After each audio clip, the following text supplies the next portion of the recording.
हाँ जी, नागौर में विशेषता ही होती है और कुछ नहीं होता है। क्या होती है? विशेषता ही होती है और कुछ नहीं होता। तो आप हेडिंग डालिए अजमेर चित्रशैली, लिखिएगा अजमेर चित्रशैली में। अजमेर चित्रशैली की जो शुरुआत है वो जिस शासक के समय मानी गई है वो है आपके राव मालदेव के समय। जी, राव मालदेव के समय, 16वीं शताब्दी। क्या है कि अजमेर और राव मालदेव का बहुत गहरा संबंध रहा है। कैसे? तो बताइए आपको कैसे रहा? मालदेव का और अजमेर का गहरा संबंध कैसे रहा होगा? शाबाश, पत्नी किसकी? इसकी। शाबाश। राव मालदेव की पत्नी जिसका नाम क्या है? उमादे। उमादे आपको पता हो तो इतिहास में रूठी रानी के नाम से जानी जाती है। और ये रूट कर कहां गई थी? अजमेर। कहां गई थी? अजमेर के तारागढ़ किले में रही थी। इसलिए कई बार जब राव मालदेव वहां अजमेर जाते तो अपने सामंतों को साथ में लेकर जाते और कई बार दरबार भी वहीं लगाया करते थे। इसलिए आप पढ़ते भी हैं कि अजमेर चित्रशैली वह चित्रशैली है जिसके अंदर सामंती संस्कृति और कई बार दरबारी जो संस्कृति है वो दिखाई देती है। इसके अंदर अजमेर चित्रशैली में। तो इसकी शुरुआत भी आप राव मालदेव के समय में ही लिखिए। अगली बात लिखिएगा इसमें, पहले ये लिखिए। हाँ, शिवराज सैनी, बात तो सही है।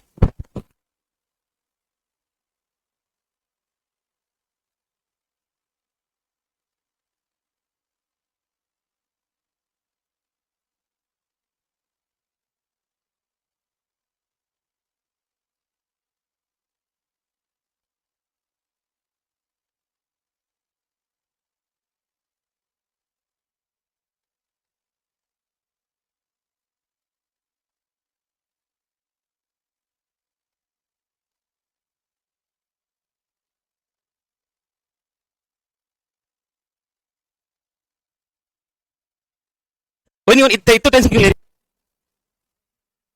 हो? कितने बताएंगे सर को।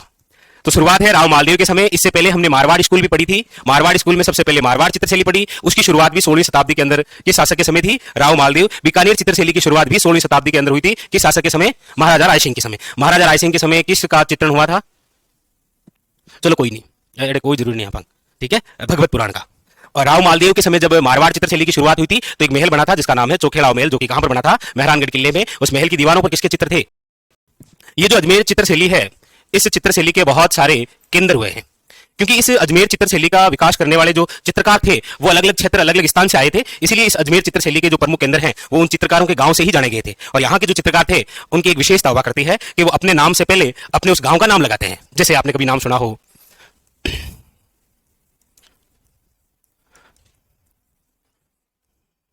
बाकी नाम तो इसका क्या है? चांद है, लेकिन कहां का चांद है ये? दुनिया का, निम्न दुनिया का चांद। कहां का है? जुनिया का चांद। दुनिया क्या है? स्थान है, वहां का है। जैसे सावरा तैयब, चित्रकार कौन है? तैयब। और ये है कहां का? इसी प्रकार ये जो अजमेर चित्रशैली है इसके बहुत सारे चित्रकारों की वजह से अलग अलग केंद्र हुए हैं। जैसे लिखिएगा जुनिया, सावर, भिणाई और मसूदा। इनमें से केवल वर्तमान में चर्चा करें तो मसूदा जो स्थान है, मसूदा गांव की क्या विशेषता है? मसूदा है, इसकी क्या विशेषता है यूनिक पूरे राजस्थान में? क्यों अलग है ये? हाँ जी, चलो कोई नहीं, ऐड को जरूर। तो जुनिया, सावर, भिणाई और मसूदा, इनमें से वर्तमान में मसूदा जो है वो कहां है? ब्यावर में। बाकी तीनों कहां पर है? अजमेर के अंदर है। ब्यावर अलग जिला बन गया ना, उसमें आता है मसूदा। चलो, तो प्रमुख पता करना मसूदा। आप पढ़े लिखे लोग भी यदि मसूदा के बारे में नहीं जानते हो तो ये बहुत मतलब खतरे की घंटी है, मतलब देश के विकास के लिए तो थंकोत करकाट बंठा है। चलो अगली बात, अजमेर चित्रशैली के अंदर प्रमुख चित्रण लिख लीजिए। प्रमुख जो चित्रण है वो किसका हुआ है? प्रमुख रूप से चित्रण की हम बात करते हैं तो देखो यहां पर सामंत जो संस्कृति है उसकी झलक दिखाई देती है। यहां पर दरबार लगा करते थे तो दरबारी संस्कृति की भी झलक दिखाई देती है। यहां पर आप देखेंगे तो मेहंदी का चित्रण बहुत ज्यादा हुआ है। किसका हुआ है? मेहंदी का चित्रण। मेहंदी वैसे प्रसिद्ध तो सोजत पाली की है, लेकिन मेहंदी बनाने की जो कला है ना वो अजमेर की। कभी आपका मन हो कि मेहंदी ऐसी बनानी है कि मतलब उस फंक्शन में आग लगा दें आप, तो कहां? अच्छा, कहां? अजमेर। Okay okay. तो प्रमुख चित्रण हुआ है सामंत संस्कृति का, दरबारी संस्कृति का और मेहंदी का चित्रण प्रमुख है यहां पर। अब यहां पर प्रमुख रूप से अगली जो बात है वो है चित्रकार की। चित्रकार के अंदर भी सबसे पहले लिखिएगा महिला चित्रकार। शायद ये अभी तक दूसरा ऐसा अवसर आया है जहां पर हम महिला चित्रकारों के नाम लिख रहे हैं। इससे पहले कहां पर लिख के आए हैं, क्या क्या नाम थे उसके? उसना यहां पर, और एक का नाम क्या है, साहिबा। वहां पर कमला और क्या है, इलायची। आपको पता ही है, अच्छे से याद भी है। तो इधर देखो ऊपर से, शाबाश, कितने अच्छे हैं विद्यार्थी। उसी नाथ द्वारा चित्रशैली के अंदर पुरुष चित्रकारों के नाम बताइए। शाबाश, ये यूनिक नाम है, राम गोपाल विजयवर्गीय। शाबाश, हाँ राम गोपाल, हाँ कोई नहीं, गोपाल जो भी है। घासी, नारायण चतुर्भुज और राम गोपाल विजयवर्गीय, कमला और इलायची। और मेवाड़ के अंदर चित्रकारों के नाम क्या थे?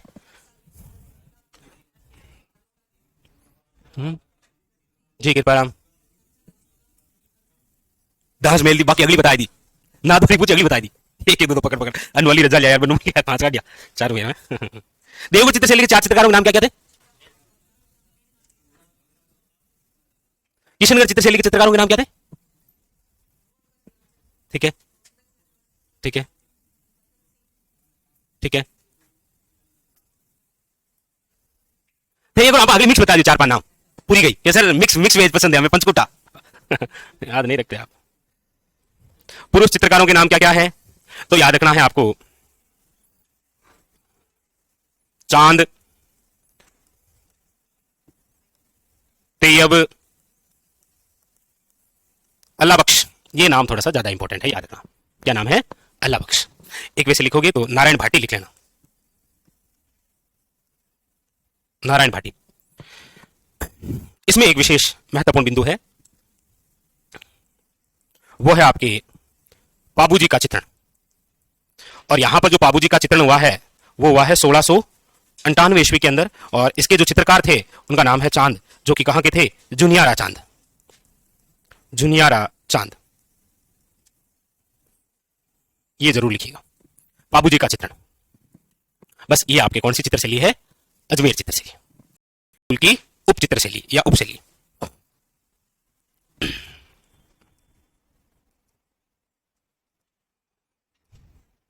और मारवाड़ी स्कूल की जो उप चित्रशैली है वो है आपके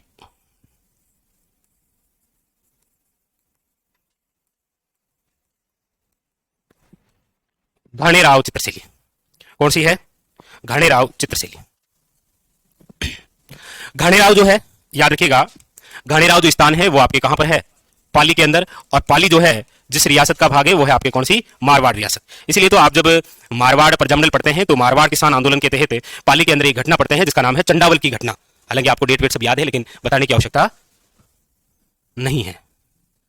बता दो जी, कब हुई चंड और डाबड़ा कांड कब हुआ?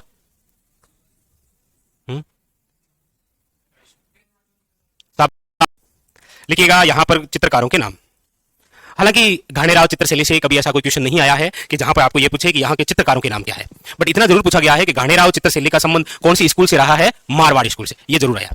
यहां पर चित्रकार में लिख लीजिएगा, एक तो कृपाराम, एक नारायण, और एक है आपके छज्जू। कौन सा? छज्जू। ये छज्जू कहीं और भी पढ़ा है क्या आपने? सही है, दाना भाटी।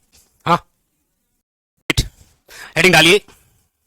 देखो आखिर में मुझे याद दिलाना है कि एक तरफ सारी चित्रशैलियां लिखेंगे और एक तरफ सारे चित्रकारों के नाम लिखेंगे। ये आप मुझे याद दिलाना, ठीक है?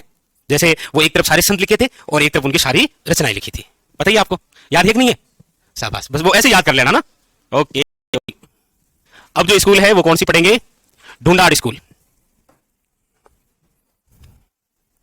ढूंढाड़, ढूंढाड़ स्कूल की हम बात करते हैं तो सबसे पहली जो चित्रशैली है वो है आपके सामने आमेर चित्रशैली। क्योंकि जयपुर से पहले जो चित्रशैली हुआ करती थी वो कहां की हुआ करती थी? आमेर। हालांकि आमेर और जयपुर चित्रशैली दोनों कंबाइंड करके पढ़ी जाती है, क्योंकि आमेर चित्रशैली का ही विकसित रूप क्या है? जयपुर चित्रशैली। लेकिन हम अलग अलग से पढ़ेंगे इसको, क्या है कि आप अच्छे से याद कर पाएंगे ना, इसीलिए। तो लिखिए सबसे पहले आमेर जो चित्रशैली है, इस आमेर चित्रशैली की शुरुआत किसके समय हुई? आमेर चित्रशैली की शुरुआत उसी समय से मानी जाती है जिस समय आमेर का किला बना था। और आमेर का जो किला है वो किसने बनाया था? लिख लीजिएगा, मिर्जा राजा मानसिंह। मिर्जा राजा मानसिंह। मिर्जा राजा मानसिंह कह सकते हैं आप, या फिर आपकी इच्छा हो जाए तो आप कह देना मानसिंह फर्स्ट। जी, मिर्जा राजा मानसिंह या फिर मानसिंह फर्स्ट। टाइमिंग लिखूं क्या इसका? इनका जो समय है वो 1589 से लेकर 1614 रहा है। पता ही आपको 25 वर्षों तक ये राजा रहे थे आमेर के, 1589 से 1614 तक। तो इनके समय जो चित्रित ग्रंथ हैं उनमें आप नाम सुनते हैं यशोधरा चरित्र और रजबनामा। और याद रखिएगा आमेर चित्रशैली के सबसे प्राचीनतम जो चित्रित ग्रंथ हैं वो यही हैं दोनों। यहां चित्रित ग्रंथ में लिख लीजिएगा प्राचीनतम चित्रित ग्रंथ। और ये जो यशोधरा चरित्र है इसके तो कोष्टक में आप डाल दीजिएगा 1591 ईस्वी के अंदर हुआ था ये यशोधरा चरित्र। ये आमेर चित्रशैली के क्या है? सबसे प्राचीनतम चित्रित ग्रंथ है। तो लेकिन इस आमेर चित्रशैली का जो सर्वाधिक विकास हमें दिखाई देता है, या जिसे आप बोलते हैं गोल्डन पीरियड, जी, सर्वाधिक विकास या फिर स्वर्णकाल। अब जैसे ये मेरी आपसे पूछूं कि मेवाड़ चित्रशैली का स्वर्णकाल किसका काल है और देवगढ़ चित्रशैली का स्वर्णकाल किसका काल है? हाँ जी, आमेर शैली। नाथद्वारा चित्रशैली का स्वर्णकाल किसका काल है? शाबाश शाबाश, बहुत ही शानदार। चावल चित्रशैली का स्वर्णकाल किसका काल है? और बीकानेर चित्रशैली का स्वर्णकाल? मारवाड़ चित्रशैली का स्वर्णकाल? जैसलमेर चित्रशैली का स्वर्णकाल? जैसलमेर चित्रशैली का स्वर्णकाल किसका काल है? किशनगढ़ चित्रशैली का स्वर्णकाल? तो मतलब जैसे सारे याद है ना आपको, बिल्कुल वैसे याद कर लो ये भी, कि ये जो आमेर चित्रशैली है इसके यदि हम सर्वाधिक विकास या स्वर्णकाल की बात करें तो याद रखना कि वो है आपके किसका काल? मिर्जा राजा जयसिंह। और मिर्जा राजा जो जयसिंह है यही क्या है? जयसिंह फर्स्ट। मिर्जा राजा जयसिंह की एक रानी थी, नहीं वैसे तो बहुत सारी रानियां रही होगी, लेकिन इनकी एक रानी थी जिसका नाम था चंद्रावती। क्या नाम था? इस चंद्रावती ने मिर्जा राजा जयसिंह को कहा था, ए सुनो ना, मतलब चित्र बना दो ना अच्छे से। तो फिर मिर्जा राजा जयसिंह ने क्या है अपनी रानी के लिए इतने सारे चित्र बनाए कि बता बोल क्या चाहिए तुझे, कौन सी डाउनलोड करूं मैं, मतलब चित्रशैली। तो फटाफट बस डाउनलोड करके ये लो, रानी चंद्रावती के लिए। इसके समय यहां पर जो चित्रण हुआ है उसमें चित्रण में एक तो आप पढ़ते हैं रसिक प्रिया चित्रण, इन्हीं के समय एक चित्रण हुआ है बिहारी सतसई चित्रण, इन्हीं के समय एक चित्रण हुआ है वेली किशन रुक्मणी चित्र। तो इतने सारे चित्र बनाए, इसीलिए इस आमेर चित्रशैली का जो स्वर्ण काल है वो किसका काल कहलाया था? मिर्जा राजा जयसिंह का काल। लिखिएगा, ठीक है। नेक्स्ट अगली बात देखिए, यहां पर विशेषता आमेर चित्रशैली की जो है वो प्रमुख विशेषता क्या है? विशेषता में प्रमुख रूप से आप देखेंगे तो एक तो आप याद रखिएगा विशेषता में आपके सामने है नंबर 1 राजस्थान की वह चित्रशैली जिस पर सर्वप्रथम मुगल प्रभाव पड़ा। सर्वप्रथम मुगल प्रभाव वो आपको जिस चित्रशैली में दिखाई देता है वो है आपके कौन सी? आमेर चित्रशैली। क्योंकि राजस्थान की प्रथम रियासत, प्रथम वंश, प्रथम राजा जिसने मुगलों की अधीनता स्वीकार की है और मुगलों के साथ वैवाहिक संबंध बनाए हैं वो है आमेर। आमेर का राजा कौन? हाँ, भारमल। भारमल ने अपनी पुत्री का विवाह किया था किसे? अकबर से। क्या नाम था? कहां पर हुई थी शादी? कब हुई थी? 5 फरवरी। हाँ, तो 5 तारीख को तो वहां पर डांस प्रोग्राम था, 6 तारीख को फेरे हुए थे, तो 6 तारीख है वो ना, 6-2-6-2। हाँ नहीं, बारात तो पहले आ गई थी वो तो बस। तो सर्वप्रथम मुगल प्रभाव जिस शैली पर दिखाई देता है वो आपके कौन सी चित्रशैली है? आमेर। नोट करके लिखिएगा, ऐसा क्यों है? आमेर रियासत सर्वप्रथम मुगलों की अधीनता, सर्वप्रथम मुगलों की अधीनता स्वीकार करने वाली जो रियासत थी वो थी आपके कौन सी? आमेर। इसीलिए सर्वप्रथम मुगल प्रभाव इसी पर है। ये जो चित्रशैली है आमेर चित्रशैली, इसके अंदर याद रखिएगा प्राकृतिक रंगों का प्रयोग है, प्राकृतिक रंगों का प्रयोग है। और प्राकृतिक रंग कौन कौन से होते हैं ये आप सब जानते हैं ना? कौन कौन से होते हैं? हाँ जी, हाँ, प्राकृतिक रंग कौन कौन से होते हैं? हाँ साहब, हाँ मोदी जी, ऐसे क्या प्रकृति को देखा है कभी? नहीं मतलब ये तो इसमें कौन कौन से कलर दिखाई देते हैं? हरा, भरा, नहीं खाली, हाँ सॉरी, खाली हरा, खाली।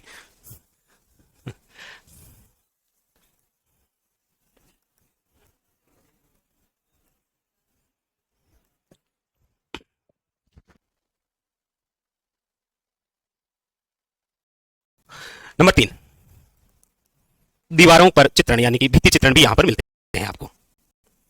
भित्ति चित्रण है ना, सर्वप्रथम मुगल प्रभाव जिस चित्र शैली पर पड़ा है वो इंपॉर्टेंट है हमें। अब आप लिखिएगा प्रमुख चित्रकार। प्रमुख चित्रकार, देखो प्रमुख चित्रकार के अंदर यदि यहां पर आप नाम याद रखेंगे तो महत्वपूर्ण 3 नाम आपको मिलेंगे। एक तो नाम है पुष्पदत्त, कौन सा है? लेकिन ये बात जरूर याद रखिएगा कि पुष्पदत्त ने कौन से ग्रंथ का चित्रण किया था, तो बहुत ज्यादा इंपॉर्टेंट, याद रखिएगा आदि पुराण। किसका किया था? आदि पुराण का। अगर पूछ ले किसके समय किया था तो काउस्टक के अंदर आप डाल दीजिएगा मानसिंह फर्स्ट के समय, 1606 के अंदर ही कर दिया था। एक तो ये लिखिएगा। दूसरा चित्रकार है उसका नाम है मुरली, ए मुरली, मुरली। और मुरली द्वारा जिस ग्रंथ का चित्रण किया गया है वो है आपके बिहारी सतसई। और बिहारी सतसई का चित्रण जिस राजा के समय हुआ है वो आप लिख के आए हैं, कौन? मिर्जा राजा जयसिंह। मिर्जा राजा जयसिंह का ही तो दरबारी था बिहारी। मिर्जा राजा जयसिंह का ही तो दरबारी था बिहारी। यस, ये सवाई जयसिंह का था। जयसिंह सेकंड का था, फर्स्ट का था ये बिहारी।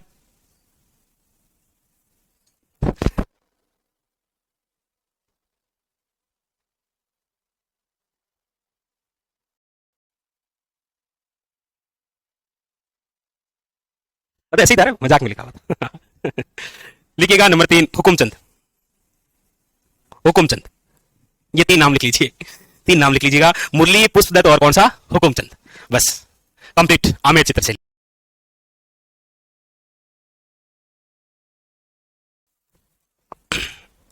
नोट करिए और लिखिएगा आमेर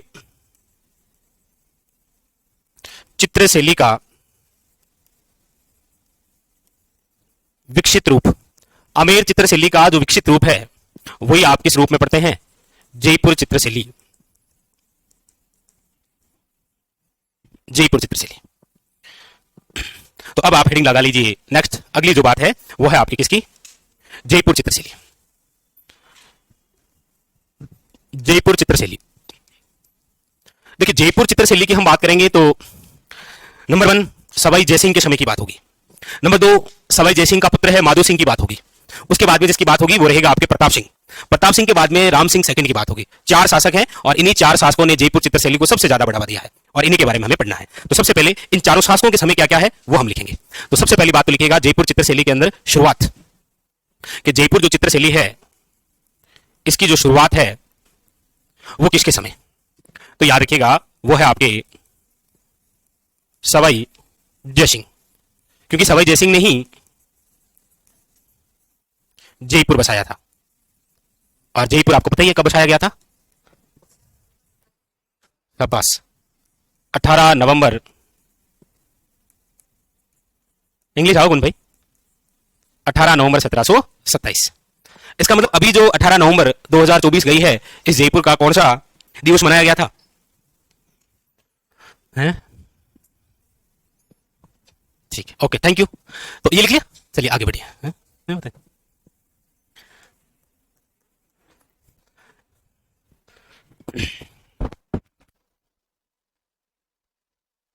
बिल्कुल, बहुत ही शानदार। लिखो सवाई जयसिंह और इनके समय लिखिएगा सूरत खाना। सूरत खाने का निर्माण हुआ था और इसी सूरत खाना के अंदर चित्रण हुआ है, याद रखिएगा, इंपॉर्टेंट। सवाई जयसिंह के समय एक चित्रकार का नाम जरूर याद रखिएगा और इस चित्रकार का नाम है मोहम्मद शाह। बीकानेर चित्रशैली में क्या नाम था? यस, शाबाश, यही याद रखना है। ये मोहम्मद शाह है, वो शाह मोहम्मद है। और ये बात किसके समय की है? सवाई जयसिंह की। ये हुई शुरुआत इनके समय, सवाई जयसिंह के समय। लिखिए जयपुर चित्रशैली की जो शुरुआत है सवाई जयसिंह के समय हुई थी, क्योंकि सवाई जयसिंह ने ही जयपुर नगर बसाया था, फिर सूरत खाना का निर्माण करवाया था। इसी सूरत खाना का निर्माण क्यों करवाया था? कला का विकास करने के लिए।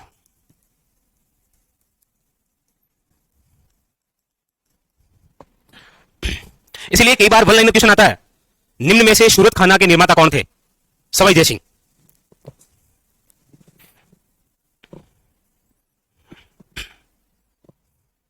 लिखिए सभी ने कंप्लीट। तो एक राजा कंप्लीट हुआ जिसका नाम क्या है? सवाई जयसिंह। इसी ने जयपुर बसाया और इसी के समय चित्रशैली की शुरुआत। एक नाम याद रखना है मोहम्मद शाह और एक नाम याद रखना है किसका? सूरत खाना। सूरत खाना और मोहम्मद शाह। शाह मोहम्मद कहां है? बीकानेर में 4-5 नाम और फेंको तो। अली राजा, ठीक है।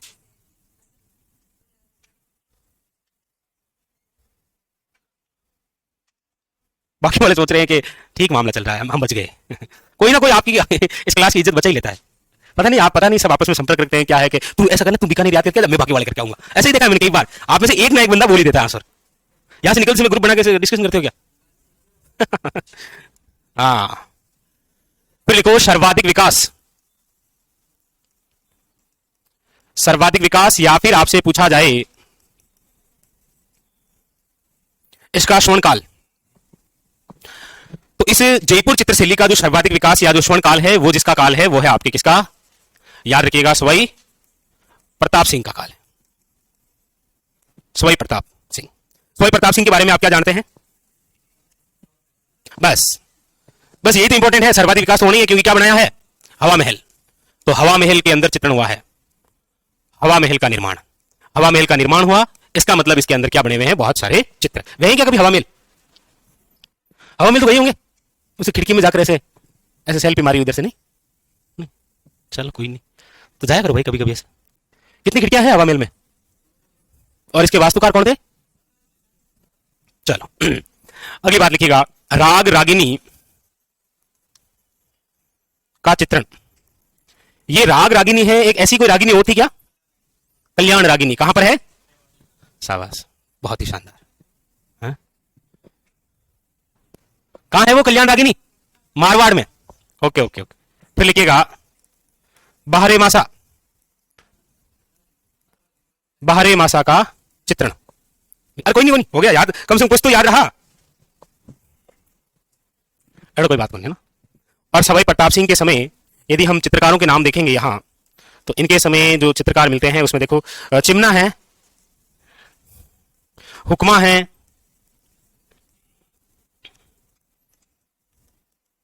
शालिग्राम है, लक्ष्मण दास है। लेकिन इस शालिग्राम का थोड़ा सा ध्यान रखना है ना, थोड़ा क्या, ये आपके लिए काफी खास है, इसको ज्यादा पकड़ना है। कभी पूछ लेगा वो, नहीं पूछा है।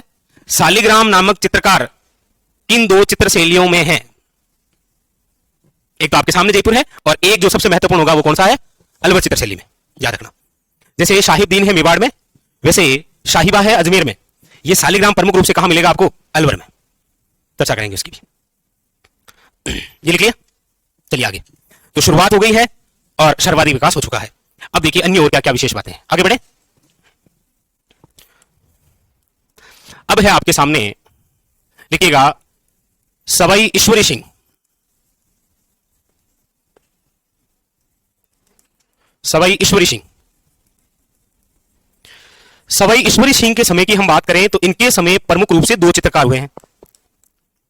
कितने चित्रकार हुए हैं? दो चित्रकार। इसमें से एक जो चित्रकार है उस चित्रकार का नाम है साहिबराम। क्या नाम है? साहिबराम। इसी साहिबराम द्वारा पहली बार नया तरीका अपनाया गया और इसी सवाई ईश्वरी सिंह का क्या बनाया? सवाई ईश्वरी सिंह का आदमकद चित्र। आदमकद चित्र का मतलब होता है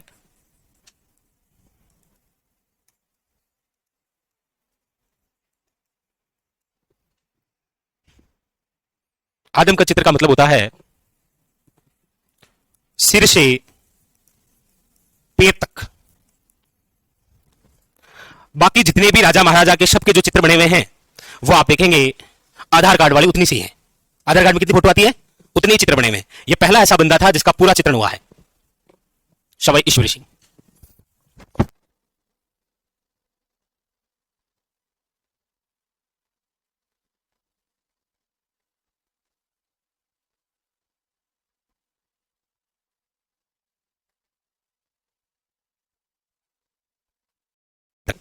इसीलिए इसी एक नोट करके लिखिएगा, कागज पर व्यक्ति का चित्रण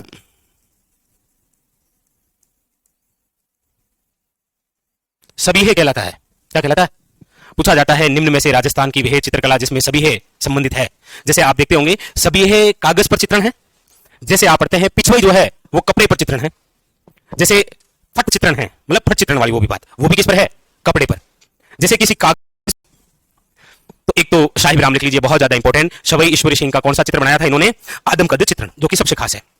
अब एक मुझे ये बताइए पहले, डालचंद आपने कहां पढ़ा है? कौन सा? यस, अभय सिंह द्वारा इंस्टाग्राम पर नृत्य देखते हुए जो चित्रण है वो किसके द्वारा है?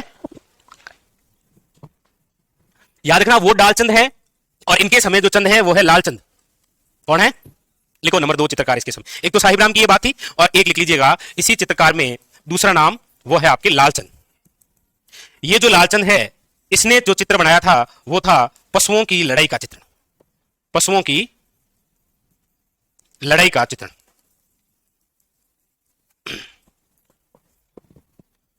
तो ये वैसे देखा जाए तो एक यूनिक बात है यहां की, क्योंकि पक्षी चित्र शैली की हम बात करेंगे, पशु पक्षी का चित्रण सर्वाधिक जहां मिलेगा वो बूंदी चित्र शैली है, लेकिन ये एक यूनिक बात है यहां पर। पशुओं की लड़ाई का चित्रण निम्न में से किस चित्र शैली से संबंधित है? जयपुर चित्र शैली। और किसके समय की बात है ये? लालचंद के समय की। जो लालचंद चित्रकार है वो किसके समय? सवाई ईश्वरी सिंह। सवाई जयसिंह के समय कौन था चित्रकार? ठीक है, शाबाश, बहुत ही शानदार, अत्युत्तम, हम खुश हुए। आप ही मोहम्मद साहब, ओके ओके। और आपने पूछा तो देख ही लिया, तो चलो फिर सवाई ईश्वरी सिंह का काम हो गया। सवाई ईश्वरी सिंह के समय ये दो महत्वपूर्ण आपको ध्यान रखने थे, ठीक है, ओके, शाबाश। चलिए आगे आगे चले, देखिए विशेषता क्या हुआ? विशेषता, विशेषता के अंदर सबसे पहले लिख लीजिए वो रूप गर्विता है। जैसे विप्रलब्धा कहां है, मतलब क्या उसका? वाशक सजा कहां पर है? मिलने के लिए तैयार है, बीकानेर। तो भूल गए? प्रौढ़ अवस्था, ये 4 नाम आएंगे ऐसे, विप्रलब्धा, वासक सजा, प्रौढ़ अवस्था और रूप गर्विता, और सामने 4 चित्र शैलियां, और कहेगा मिलान करो। रूप गर्विता का मतलब है कि जयपुर के अंदर जो नायिका है वो अपने रूप का घमंड करती है कि इतनी सुंदर हूं मैं क्या करूं। हाँ, ये जो सॉन्ग बना ये बिल्कुल इसी पर बना है। किस पर बना है? रूप गर्विता। लिखो कोष्टक में, मैं इतनी सुंदर हूं क्या करूं। अरे हाँ लिखो, अरे लिखो लिख लिया, ओके। नायिका द्वारा अपने रूप पर गर्व,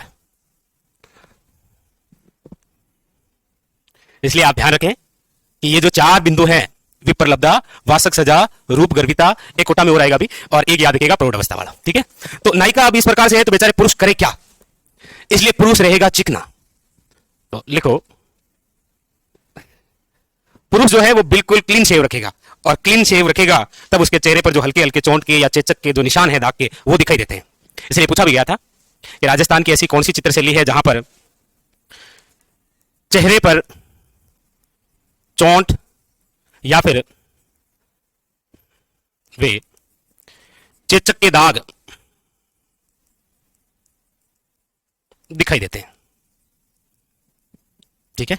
एक यहां पर नायिका जहां लिखी है ना, वहां पर एक बात और लिख लेना,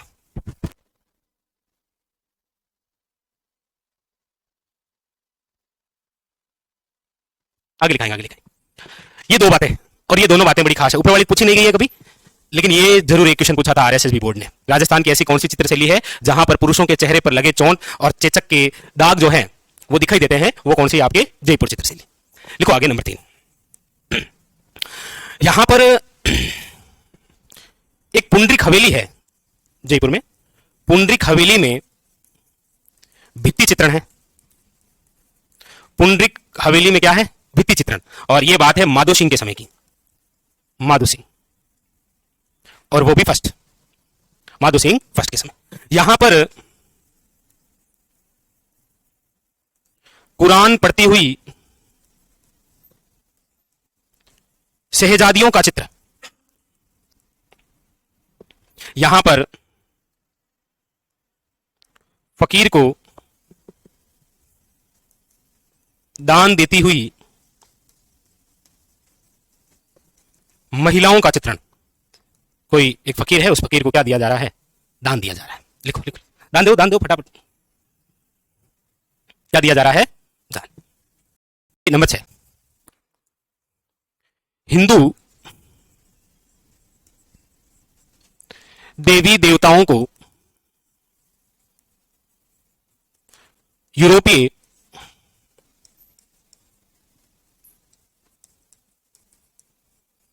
कुर्सी पर बैठाकर चित्रण, जिस चित्रशैली की विशेषता है वो है आपके, क्या कर सकते हैं, बैठा दिया।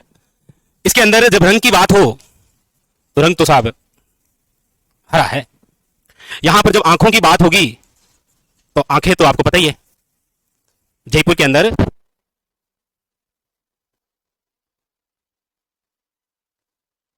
मछली के समान, इसलिए कहते हैं कि आइडिया रहेगा। नंबर 9, यहां पर जो वृक्ष है वो कौन सा है? वट। वट मतलब कौन सा वृक्ष होता है? पहले बरगद।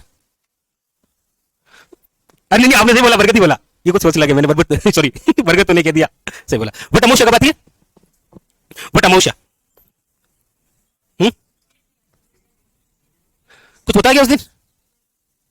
यस, कौन कौन से? और शीतला माता। Okay okay okay. नंबर 10, पशु लिखिएगा। पशु है अश्व, घोड़ा, और पक्षी लिख दीजिएगा मोर।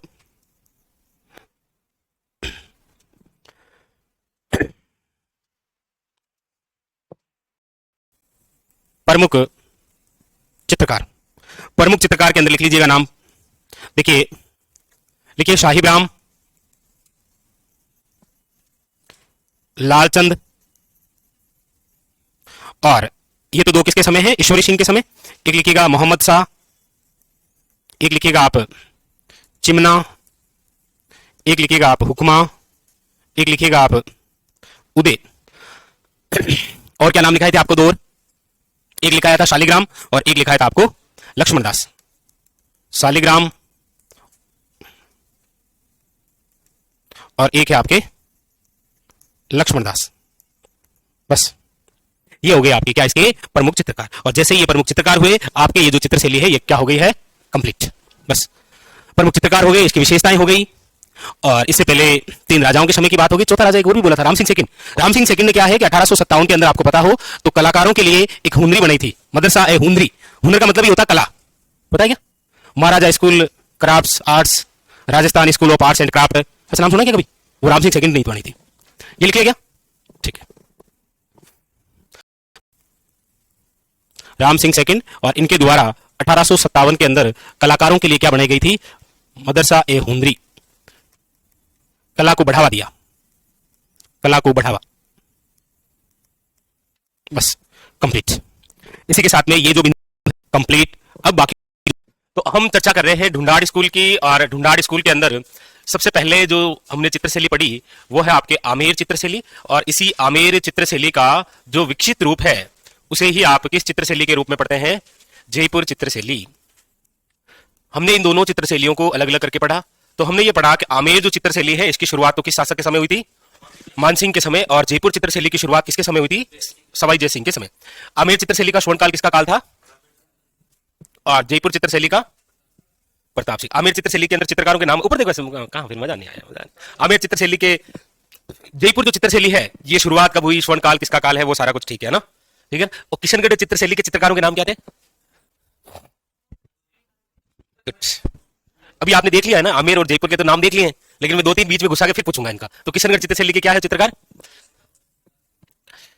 बस इतो थे अगर मन्याल कर दे वो ना, घणो निहाल चंद बाबड़ो। अच्छा, और क्या नाम है बीकानेर में? गजब, शाबाश। और जयपुर चित्रशैली के चित्रकारों के नाम क्या थे?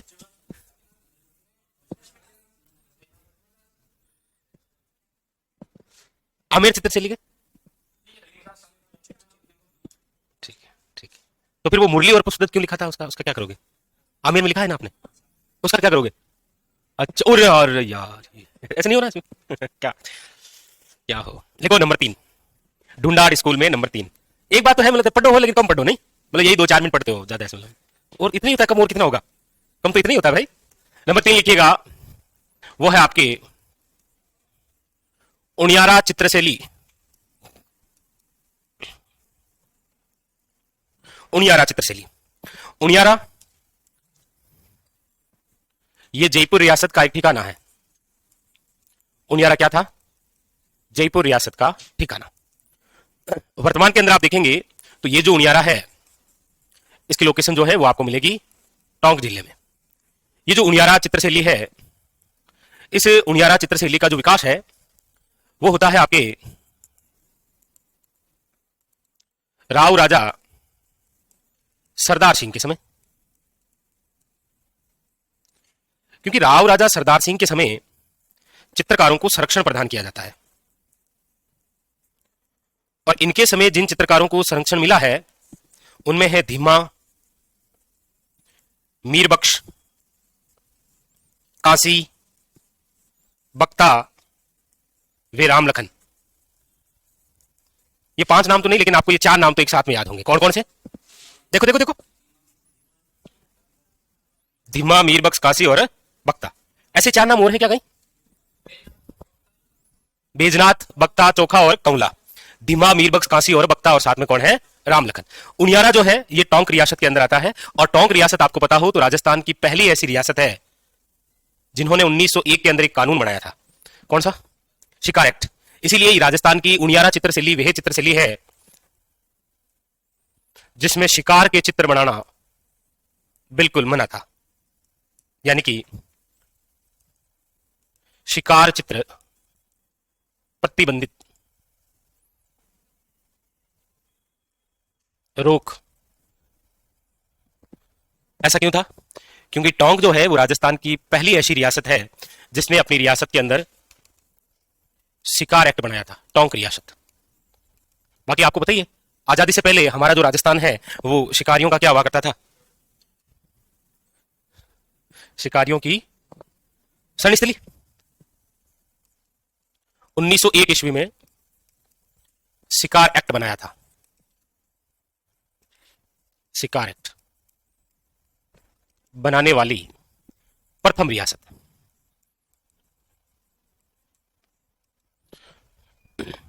यदि आप टोंक की रियासत की बात करेंगे तो आपको पता भी है कि ये राजस्थान की एकमात्र ऐसी रियासत है जो कि क्या थी? मुस्लिम रियासत थी। वैसे ये राजस्थान के कौन से नंबर की रियासत बनी थी? मतलब 15वीं है, 16वीं है, 17वीं है, 18वीं है, 19वीं है, 22वीं है, 33वीं है, 41वीं है, 56वीं है?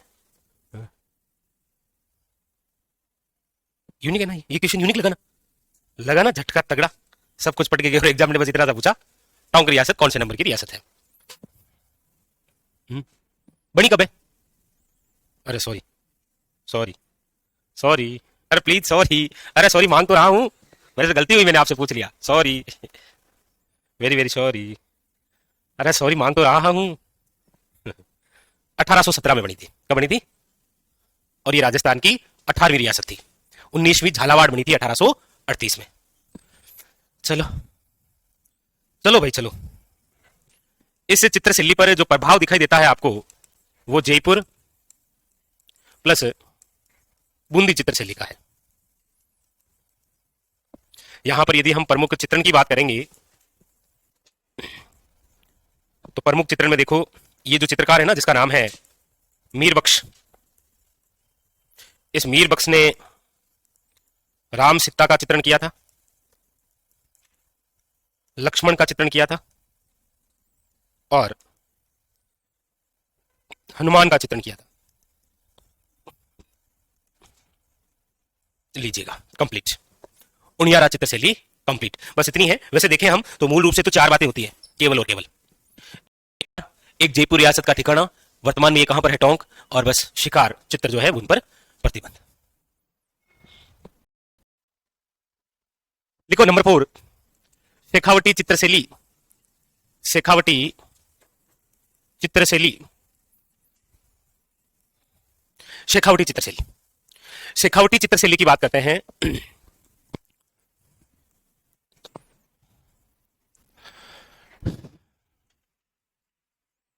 19वीं से लेकर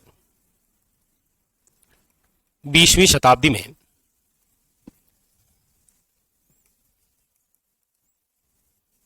भित्ति चित्रण। इसीलिए ये जो चित्रशैली है, ये चित्रशैली भित्ति चित्रण के लिए प्रसिद्ध है। भित्ति चित्रण के लिए, भित्ति चित्रण का मतलब समझ गए? ये यस, कौन सी पद्धति? फ्रेंस्को पद्धति, आलागिल्ला पद्धति, अराइशा पद्धति। लेकिन याद रखना है, इसी पद्धति को शेखावटी के अंदर जिस नाम से जाना जाता है वो कौन सी है? शेखावटी में बोलते हैं इसे पणा, पणा, आलागिल्ला पद्धति। गिल्ले पोस्टर पर जो चित्र बनाए जाते हैं वो है ये, शेखावटी में से पणा बोलते हैं। शेखावटी जो चित्रशैली है, इसके जो प्रमुख केंद्र है, प्रमुख केंद्र वो है आपके फतेहपुर है, उदयपुरवाटी है, महनसर है, मंडावा है, बिसऊ है। मतलब ऐसे स्थान जहां पर शेखावटी के अंदर हवेलियां बनी हुई है, वहां सब पर आपको चित्रण मिलेगा और वो सब इसके क्या रहे हैं? प्रमुख केंद्र। शेखावटी जो चित्रशैली है, इसकी खास बात यह है कि विशेषता यदि हम देखेंगे तो एक तो यहां पर जितने भी चित्र बने हुए हैं वहां पर लोक जीवन की झांकी है, यानी कि लोगों का जो जीवन है वो किस प्रकार से हुआ करता था उसकी झांकी दिखाई देती है। दूसरी बात, हवेलियों में चित्रण। अब यहां पर जो हवेलियां हैं उसके अंदर भित्ति चित्रण तो ही, साथ के अंदर बाहर की जो दीवारें हैं उस पर भी क्या किया गया है? चित्रण किया गया है। तो हवेलियों में चित्रण। तीसरी यहां पर जो बात है वो है काम कला पर आधारित चित्र।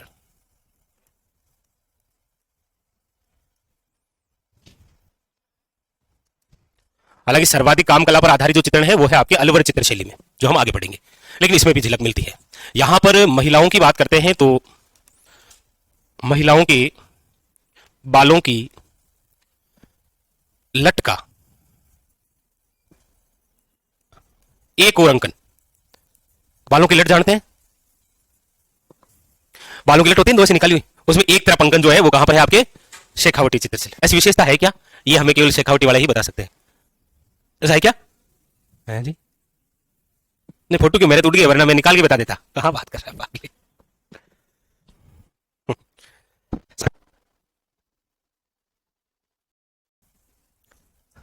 चित्रकार की बात करेंगे तो वो है देवा। एकमात्र चित्रकार है जिसका नाम क्या है? देवा। और ये आप में से कोई बताएगा कहां से संबंधित है चित्रकार? कहां पर लिखा है इससे पहले? ना ना, नहीं, चित्रकार वो तो सूरा था जो शहीद हुआ था। यस, जोगीदास की छतरी के चित्रकार है ये। किसके हैं? जोगीदास की छतरी के चित्रकार। और ये जोगीदास की छतरी कहां है? तो याद रखिएगा उदयपुर वाटी। और उदयपुर वाटी कहां पर है? तो याद रखिएगा झुंझुनू में। इसके अलावा चित्रण जो है वो आपको मिलेगा, एक और प्रसिद्ध हवेली है जिसका नाम है नादिनला प्रिंस की हवेली, नादिनला प्रिंस हवेली। और ये जो हवेली है ये बनी हुई है आपके फतेहपुर सीकर में, फतेहपुर सीकर के अंदर। देखिए हवेलियों का जो निर्माण हुआ है ना वो मतलब छिपा के किया गया है। छिपा के किया गया है कि मतलब समझे आप? मतलब ओपन नहीं किया था, ऐसे स्टेटस नहीं लगाए थे कि आज हमने नया मकान शुरू कर दिया है, नींव खोद दी है फलाने, तो मतलब मोदी जी को या फिर योगी जी को बुलाकर नींव रखवा दी है। ऐसे ऐसे नहीं है, चुपचाप बिना अंग्रेजों को पता चले। कैसे? देखो अंग्रेज आए थे हमारे भारत के अंदर व्यापार करने के लिए, और फिर बाद में उनका एक ही उद्देश्य था, पैसा। क्या लेकर जाना यहां से? पैसा। सेठ और साहूकारों को आखिर में ये बात समझ में आ गई थी 17वीं शताब्दी के आसपास कि अंग्रेजों का उद्देश्य एक ही है कि वो पैसा लेकर जाएंगे। तो हम ऐसा करते हैं कि पैसा तो कहीं रखेंगे तो ठोक ठाक के मारपीट करके लेके जाएंगे, हम ऐसा करते हैं कि पैसों का उपयोग कर लेते हैं, इसलिए हवेलियां बना दी। हाँ,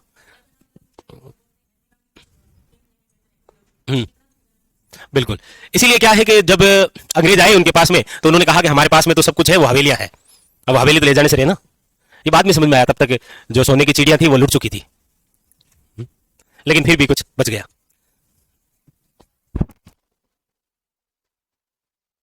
अगली और ढूंढाड़ स्कूल की अंतिम चित्रशैली जिसका नाम है अलवर चित्रशैली जो रह गई थी, हेडिंग डालिए अलवर चित्रशैली।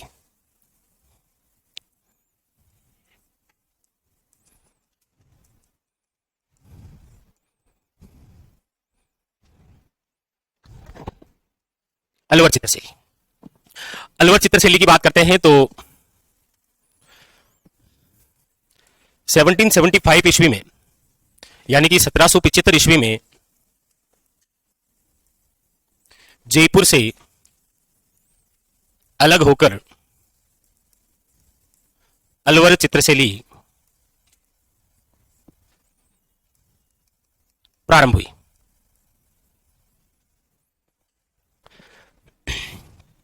इसीलिए पूछा जाए आपको कि अलवर चित्रशैली की जो शुरुआत है वो किस शासक के समय मानी गई है?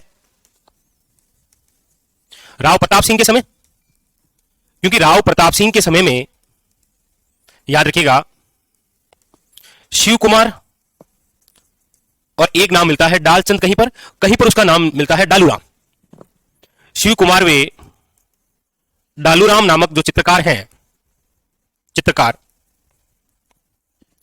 ये जयपुर से कहां आ गए थे? जयपुर से अलवर आए। इसीलिए इनके समय जो है वो इस अलवर चित्रशैली की क्या मानी गई है? शुरुआत मानी गई है। लिखो, यहां पर दो नाम विशेष हो गए हैं। कौन कौन से? ये नाम भी उतने ही इंपॉर्टेंट है जितनी इंपॉर्टेंट बात है आपके सामने वो। सवाई ईश्वरी सिंह के समय दो चित्रकार कौन थे? हाँ, बस वो उतनी इंपॉर्टेंट है जी। ठीक है, यस, कौन थे उनके समय?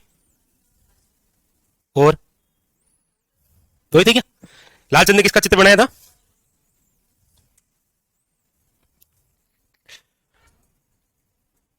चलो, देख रहा है तुम?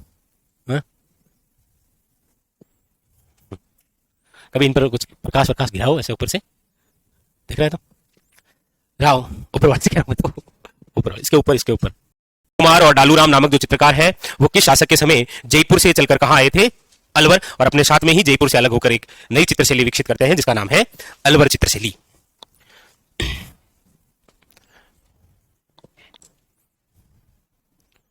चले आगे। अलवर चित्रशैली, इसके अंदर दूसरी बात, सर्वाधिक विकास या फिर गोल्डन पीरियड। अलवर चित्रशैली के सर्वाधिक विकास या फिर स्वर्ण काल की यदि हम बात करते हैं तो वो जो समय है वो है आपके कौन सा? अलवर के महाराजा विनय सिंह के समय। वैसे महाराजा विनय सिंह की बात करते हैं हम तो महाराजा विनय सिंह के समय याद रखिएगा एक शेख सादी का ग्रंथ है। शेख सादी द्वारा एक ग्रंथ लिखा गया है जिसका नाम है गुलिस्ता ग्रंथ। इनके समय जिस ग्रंथ का चित्रण हुआ है वो है गुलिस्ता ग्रंथ, जो कि शेख सादी द्वारा लिखा गया है। इसके जो चित्रकार हैं वो है आपके याद रखिएगा बलदेव वे गुलाम अली। कौन है? और इनके द्वारा याद रखिएगा हीरे वे जवाहरतों की शाही प्रयुक्त की गई थी।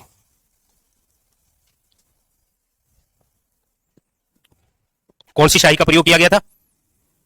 Yes, important. नेक्स्ट, अगली बात है, अब कुछ शासकों के समय में कुछ यूनिक बातें हैं वो लिखिए। जैसे लिखिएगा महाराजा बख्तावर सिंह के समय। महाराजा बख्तावर सिंह के समय, जिस समय अलवर के शासक हुआ करते थे महाराजा बख्तावर सिंह, आपको पता हो तो महाराजा बख्तावर सिंह कुछ याद आ रहा है आपको? महाराजा बख्तावर सिंह है जी। पेट दर्द, ये तो यूनिक निकला। महाराजा बख्तावर सिंह, कॉस्ट्यूम लिख लो, पेट दर्द। और भी कोई यूनिक बात याद आ रही है आपको? पेट दर्द वाली तो चलो कोई नहीं, बता ही देंगे अभी। हाँ, वही पेट दर्द, वही सोने के दरवाजे साथ में जुड़ी हुई है। और कोई बात हो इनकी तो ऐसा बात यह है कि आपने मतलब 1857 क्रांति का फिर रिवीजन किया नहीं है? नहीं किया ना, कोई नहीं, कर लेना, तब मिलेगा आपको ये बंदा। इसके समय क्या है कि राजगढ़ में निर्मित शीश महल जो है, इस शीश महल में चित्रण हुआ है। राजगढ़ जो कि कहां पर है? अलवर में है ना राजगढ़। तो क्या हुआ था यहां पर प्रजामंडल के तहत राजगढ़ में? गर्ल्स, नहीं, आज नहीं, इनसे नहीं, आज नहीं पूछेंगे। यस बॉयज, यस, कुछ याद आ रहा हो? राजगढ़ उस रात सम्मेलन, कौन सा सम्मेलन? जागीर माफी सम्मेलन, जून 1941 राजगढ़ अलवर, उसका उद्घाटन किसने किया था सम्मेलन का? सत्यदेव विद्यालंकर। ठीक है, तो पढ़ते तो हो आप थोड़ा कम। तो ये बात है महाराजा बख्तावर सिंह के समय की। अगली बात है महाराजा बलवंत सिंह के समय की। और महाराजा बलवंत सिंह के समय की हम बात करते हैं तो याद रखिएगा, इनके समय पोथी चित्रण और लघु चित्रण हुआ है। और इनके समय जो चित्रकार हैं उनका नाम है शालिग्राम,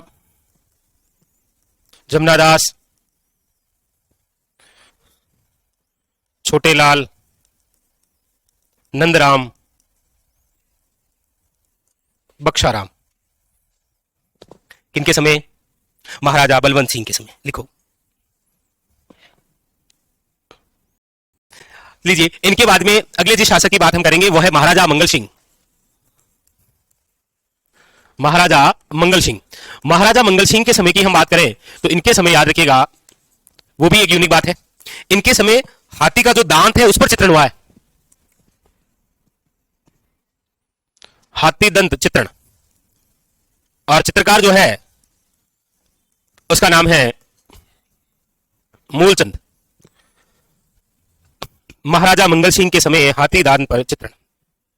अगली बात, महाराजा जयसिंह। महाराजा जयसिंह के समय याद रखिएगा, सरिस्का पैलेस का निर्माण हुआ था ना, सरिस्का पैलेस का निर्माण। आप इसको बता सकते हैं क्या? महाराजा जयसिंह जो है, इन्होंने जो ये बनाया है सरिस्का पैलेस, ये कौन से अंग्रेज अधिकारी के आगमन पर बनाया था कि साहब आने वाले हैं तो साहब के लिए व्यवस्था की जाए दरी वरी की, नहीं मतलब सॉरी, पैलेस वैलेस बना दिया, सरिस्का पैलेस।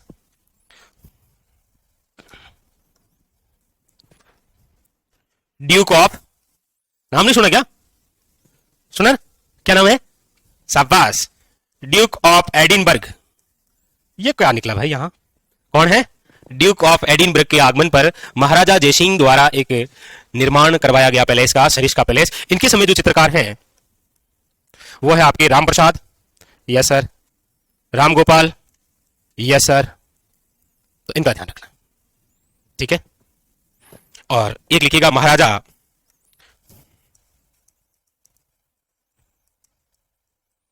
शिवभान के समय। इनके समय सबसे सुंदर चित्रण हुआ है, सबसे सुंदर चित्रण, और वो हुआ है नफीरी वादन का।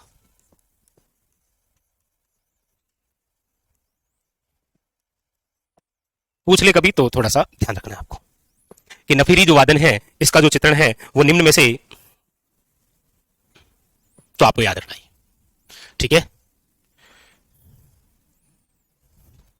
तो ये तो सभी महाराजाओं के समय जो जो बातें होती हैं वो बातें थी ये।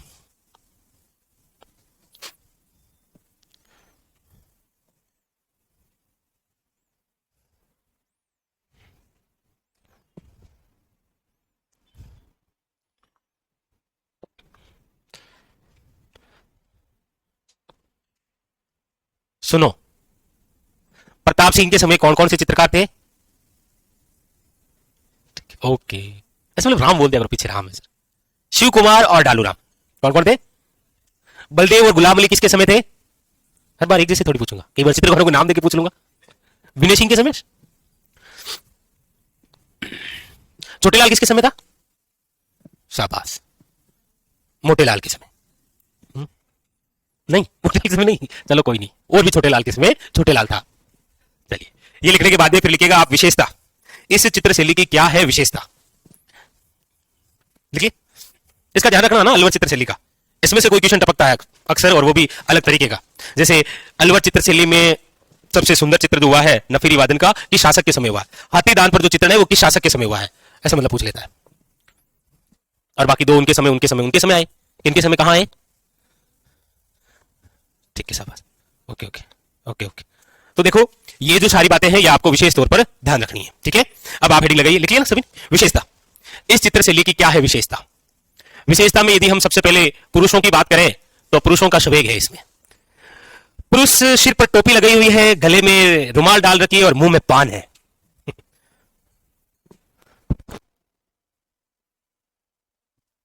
सिर पर टोपी है, गले में रुमाल है और मुंह में पान है। खराब है साहब ये जो भी है। पुरुषों का जो चित्रांकन हुआ है, सिर पर टोपी, गले में रुमाल और मुंह में पान। मतलब हमारे जमाने में अमिताभ बच्चन की मूवी हुआ करती थी ऐसी, जिसमें उसके सिर पर टोपी, गले में रुमाल, मुंह में पान, है ना। यस राजेंद्र सिंह, ये बड़ी अच्छी बात पूछी आपने।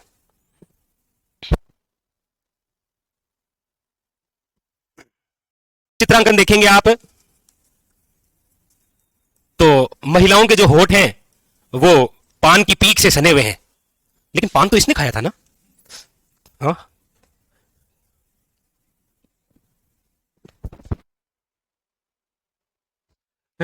मतलब हमें क्या पढ़ाया जा रहा है? हमें कह रहे हैं, कई बार कह रहे हैं कि पान खाओ ये, लेकिन होठ किसके सने हुए हैं? महिलाओं के। लिखो, पान की पीक से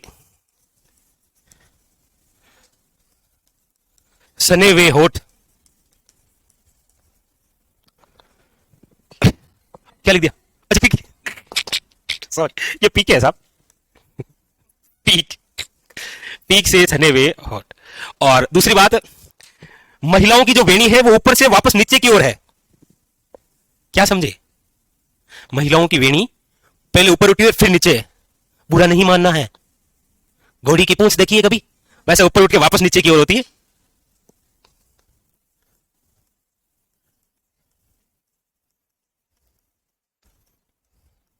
ऊपर से नीचे की ओर। हाँ,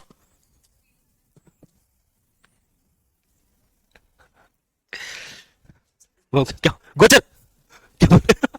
बाल बाल, महिलाएं बाल बांधती है ना पीछे, बांधती है ना बाल ऐसे, वो है ये। बाल थोड़े से ऊपर उठेंगे फिर वापस नीचे की ओर होंगे ना। तो लिख लिया आपने, लेकिन ध्यान रखना है, ध्यान रखना ये बात आगे नहीं आनी चाहिए।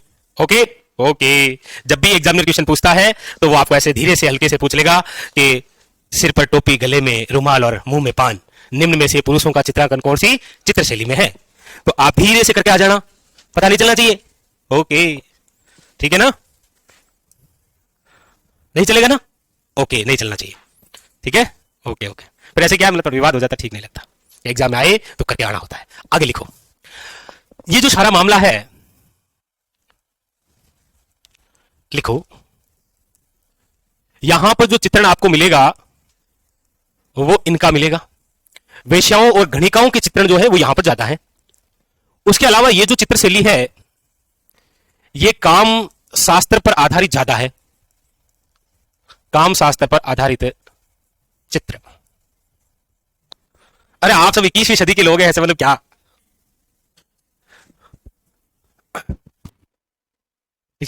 अब बस नंबर 3 लिखो,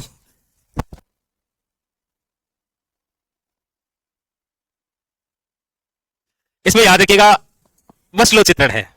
कौन सा चित्रण है? बस वसलो, मतलब बस वसलो। जैसे कोई चित्र बना हुआ है, सपोज देन ये इस प्रकार से कोई चित्र है, मतलब ऐसे हमारे जमाने में बना करते थे इस पर। ये कोई ऐसा चित्र बना हुआ है, ठीक है। इस चित्र के चारों ओर बॉर्डर की गई है, ये इस प्रकार से। इस चित्र के चारों ओर क्या की गई है? बॉर्डर। इस बॉर्डर के अंदर जो चित्र बनाए जाते हैं उनको कहा जाता है बॉर्डर में चित्रण, या बॉर्डर पर जो चित्रण होते हैं उन्हें कहा गया है बॉर्डर करना, या इस बॉर्डर पर चित्रण। ओके, ये जो है ना, सिर पर टोपी, गले में रुमाल, मुंह में पान, ये ईरान की व्यवस्था है। ईरानी प्लस आई कहां से है? ये जयपुर से। और इस पर प्रभाव किसका है? मुगलों का। तो इन तीनों का प्रभाव इस पर दिखाई देता है। और फिर लिख लीजिएगा प्रमुख चित्रकार, और प्रमुख चित्रकारों में नाम लिख लीजिए। आपको जो लिखाए गए हैं वो सारे वापस एक बार लिखो, सारे सारे। हाँ जी,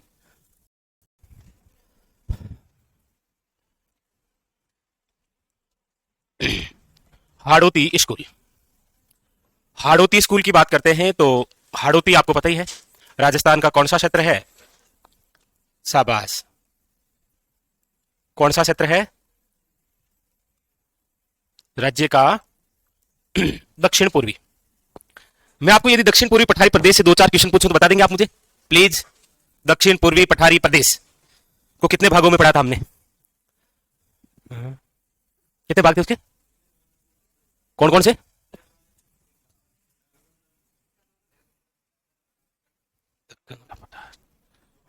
ओके ओके, तो फिर आप 5 क्यों बता रहे थे? 2 ही बता देते। 5 तो बता दिए, दक्कन का पठार, विंध्य कंगार, झालावाड़ का, मालवा का पठार। शाबाश। काबा एक चोटी पड़ी थी हमने वहां, कौन से जिले में थी वो? 12 में। कहां थी वो? 12। और संतूर की ऊंचाई कितनी थी? 353। और चांदखेड़ी की 570। और बिलाली की ऊंचाई कितनी है? बेरांच की 792। और नागपाड़ की 795। शाबाश। और रोजा भाकर की, ढोसी की पहाड़ी और मैसा का पठार और भोराट का पठार 1225। और उड़िया का पठार 1300। और बरवाड़ा की ऊंचाई, बरवाड़ा की और भानगढ़ की, नाहरगढ़ की और सायरा की फिक्स 900। नागपाड़ी की?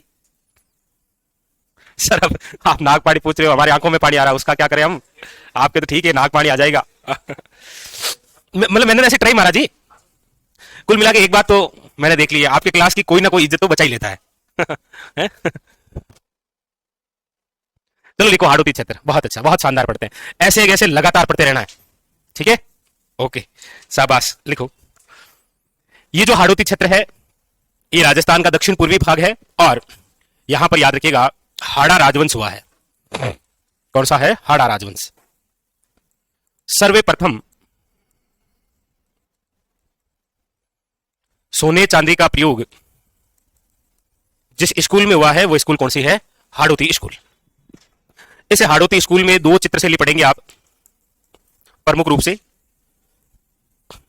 एक कोटा एक बूंदी, लेकिन 2 उप चित्रशैली के रूप में भी आप पढ़ेंगे। एक है झालावाड़, कोटा शैली, बूंदी शैली, ये झालावाड़ शैली, और एक लिख लीजिएगा आप दुगारी शैली। दुगारी कहां है?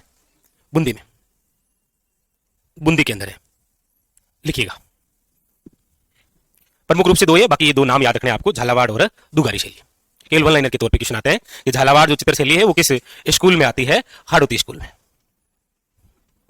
इसमें से हेडिंग डाल दीजिए नंबर 1 कोटा चित्रशैली। कोटा चित्रशैली,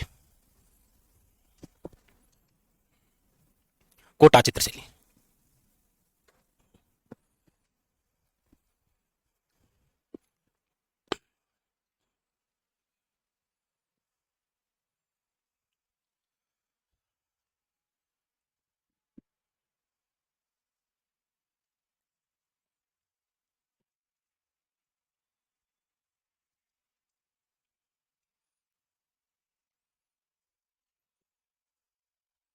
लिख लिया?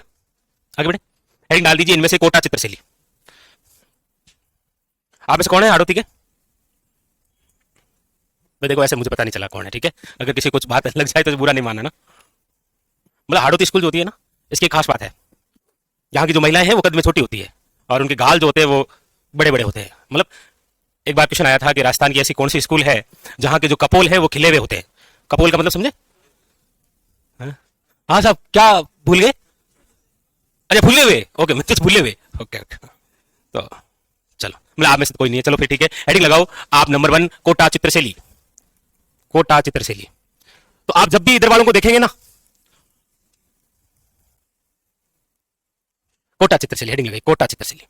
कोटा चित्रशैली का सबसे पहले तो लिखिएगा अन्य नाम। कोटा चित्रशैली का एक अन्य नाम है, इसे कहा जाता है शिकार शैली, शिकार चित्रशैली या शिकार शैली। शिकार शैली इसीलिए कहा जाता है क्योंकि कोटा चित्रशैली वह चित्रशैली है जहां पर सर्वाधिक जो चित्रण है वो आखेट या फिर शिकार स्थल का मिलता है। यहां पर यूनिक बात यह है कि राजा तो शिकार करते हुए है ही, राजा के साथ में और कौन है? रानी। और यही यूनिकेशन है कि राजस्थान की एकमात्र ऐसी शैली जिसके अंदर नारियों को शिकार करते हुए दर्शाया गया है। क्या है कि राजा शिकार खेलने जाते थे तो महीने भर फिर आया नहीं करते थे, तो रानी पूछा करती थी कहाँ गए थे भाई, तो बोलती थी शिकार करने, मतलब बोलता था शिकार करने, तो फिर रानी नेक्स्ट टाइम खुद ही साथ में चलती थी कि ऐसा कौन सा शिकार है जो एक महीने में होता है, मैं भी साथ में चलूंगी। हाँ, फिर इसी प्रकार राजा के साथ में रानी जो शिकार खेलने हैं वो एक प्रचलन सा शुरू हो गया था, राजा जाएगा साथ में रानी जाएगी, ठीक ही तो है। तो लिखो अन्य नाम क्या हो गया, शिकार शैली। इसके अंदर प्रमुख जो चित्रण है, प्रमुख चित्रण वो है आखेट स्थल का या फिर शिकार स्थल। अब इसकी शुरुआत की बात कर लीजिए या फिर गोल्डन पीरियड की, स्वर्ण काल की, वो काल जो है वो है आपके उमेद सिंह प्रथम का काल, उमेद सिंह के प्रथम काल। ये जो कोटा चित्रशैली है, इस कोटा चित्रशैली के अंदर विशेषता की हम बात करेंगे तो विशेषता में नंबर 1, राजा के साथ रानियों को भी शिकार खेलते हुए दर्शाया गया है।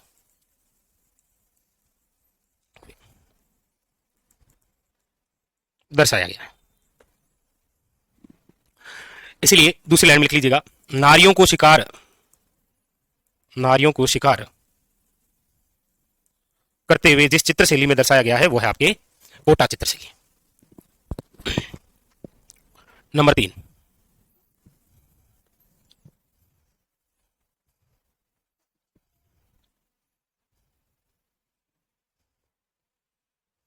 यहां पर जो आंखें हैं वो कैसी है, मृगाक्षी, मतलब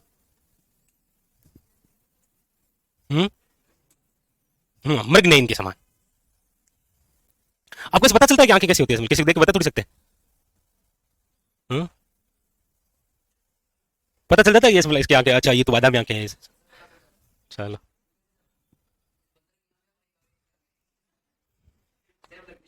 अच्छा ऐसे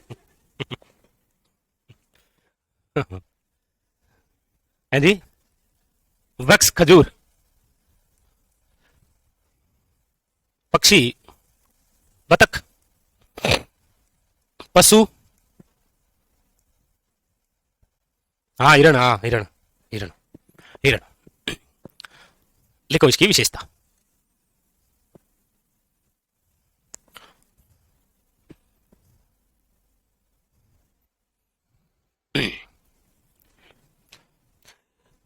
तो ये तो इसकी विशेषता हुई।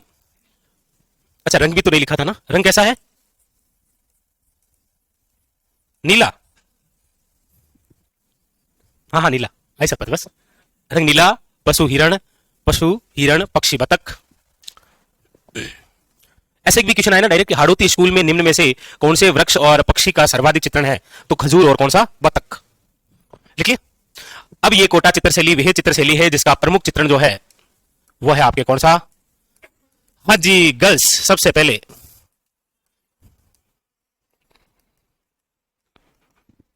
कोटा के अंदर प्रमुख जो चित्रण है वो है रागमाला सेट। इससे पहले ये रागमाला कितनी बार पढ़ा है हमने, girls, yes, okay, thank you, शाबाश, okay okay okay, thank you, शाबाश, बहुत ही शानदार। कैसे कर लेते हैं आप ये, मतलब ऐसे, मतलब याद कैसे कर लेते हैं। चित्रण हुआ है और किसके समय हुआ है ये, गुमान सिंह के समय।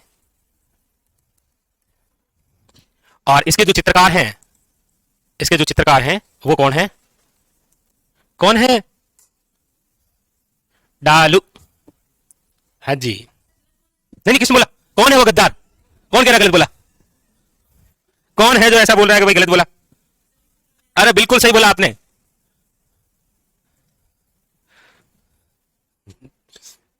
है जी, बहुत ही शानदार, अति उत्तम।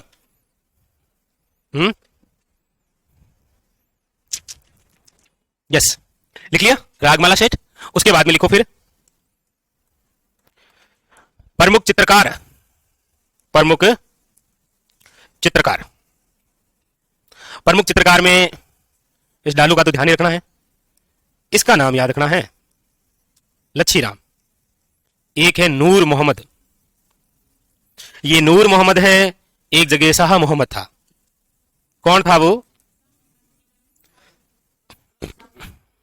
हम्म, शाबाश, बहुत ही शानदार, अति उत्तम। नहीं नहीं, सही है, बिल्कुल एकदम सही है, कोई दिक्कत नहीं है। अगर कोई बोले कि दिक्कत है तो झट पाट दो उसकी।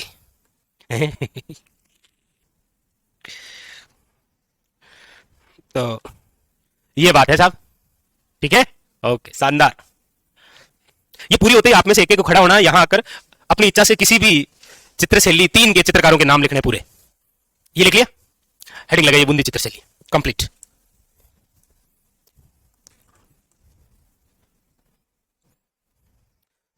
इसमें कुछ लिखूं क्या नारी के बारे में? नारी के बारे में क्या लिखोगे? पतली कमर है, खिले हुए कपोल है, और पुरुष जो है उसका चेहरा पूरा दाढ़ी से भरा हुआ है, लंबी लंबी मूंछें हैं, बस और कुछ है ही नहीं। है जी, लिखूं? पुरुष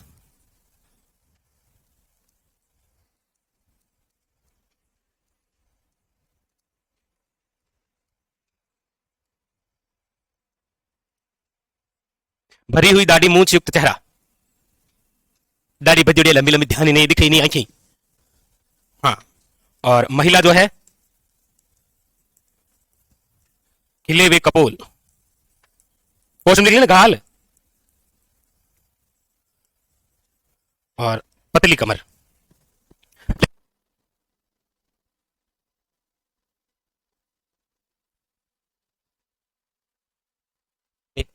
तो यहां डाउट है साहब, सिंपल सी बात है।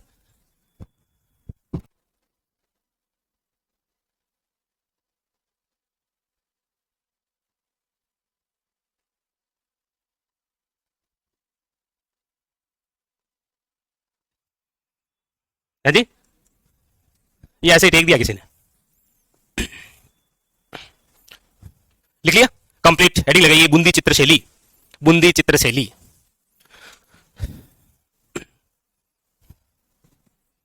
नंबर 2, बूंदी चित्रशैली।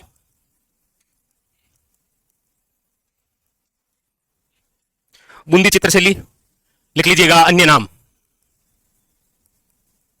अन्य नाम, इसे कहा जाता है पक्षी शैली। ऐसा इसीलिए क्योंकि सर्वाधिक पशु पक्षियों का चित्रण,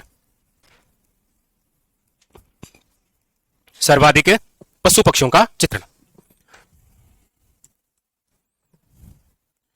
इसकी जो शुरुआत है वो मानी गई है राव सुरजन सिंह के समय, सुरजन सिंह के समय।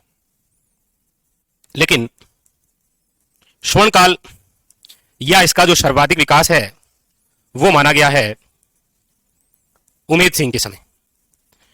क्योंकि उमेद सिंह के समय में ही आपको पता हो तो बूंदी का जो तारागढ़ किला है वहां पर निर्माण हुआ है चित्रशाला का। और चित्रशाला जो ये है ये भित्ति चित्रों का स्वर्ग है। भित्ति चित्रों का क्या है? स्वर्ग है। सर्वाधिक भित्ति चित्र बने हुए यहां पर एक ऐसा चित्र बना हुआ है जिसकी फोटोकॉपी कर ली थी कोटा चित्रशैली ने। इसके अंदर महिलाओं का स्नान करते हुए चित्रण है और वैसा वैसा चित्रण बना हुआ है कोटा चित्रशैली में। लिखो ये चित्रशाला। एक शासक आपको पता हो बूंदी के अंदर एक और हुआ है जिसका नाम है स्पष्ट राव शत्रुसाल, या फिर इसी का नाम आपने पढ़ा होगा छत्रसाल। इसके द्वारा भी एक महल बनाया गया है जिसका नाम है रंग महल। रंग महल का निर्माण, और इस रंग महल के अंदर भी भित्ति चित्रण हुआ है। क्या हुआ है? भित्ति चित्रण। लिखो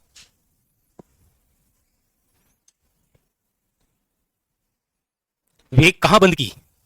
चल तो रही है विष्णु। हाँ उमेश सिंह, यस। और ये पढ़ा रखा है ना आपको? क्या हालचाल है? हाड़ा शासकों के क्या हालचाल है? हैं? आप में से किसी की एंट्री तो इसी समय हुई थी, हाड़ा शासकों के समय, तो उनको तो अच्छे से याद होगा। चलो, बोलना तो अच्छी आदत है जी। याद करना मतलब याद करना बहुत आसान है, भूलना बड़ा मुश्किल है, लेकिन आपके तो उल्टा है। इतिहासकार ने क्या कहा है? पागल आदमी कुछ भी कहता रहता है ऐसे। हैं?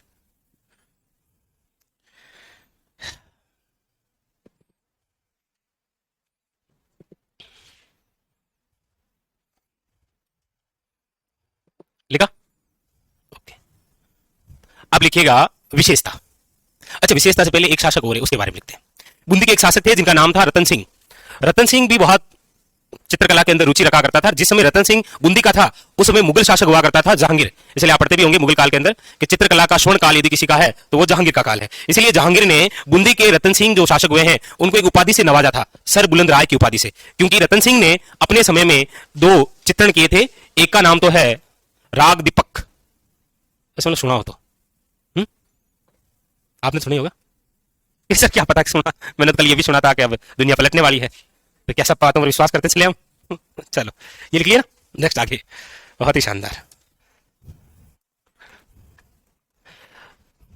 बूंदी के शासक जिनका नाम है रतन सिंह, ये चित्रकला प्रेमी थे, चित्रकला प्रेमी। इसीलिए इनको एक उपाधि दी गई है,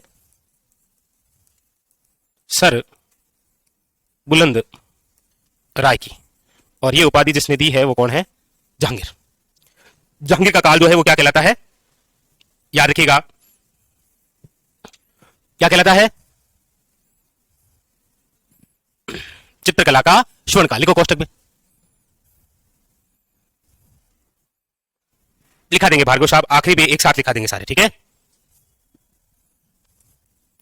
चित्रकला का स्वर्ण काल कहलाता है। स्थापत्य कला का स्वर्ण काल किस मुगल शासक का काल है?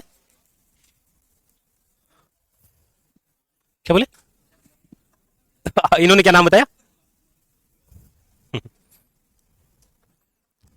ये जो रतन सिंह है इनके समय दो चित्रण हुए हैं, याद रखिएगा। एक तो हुआ है रागिनी भैरव, एक है याद रखिएगा राग दीपक।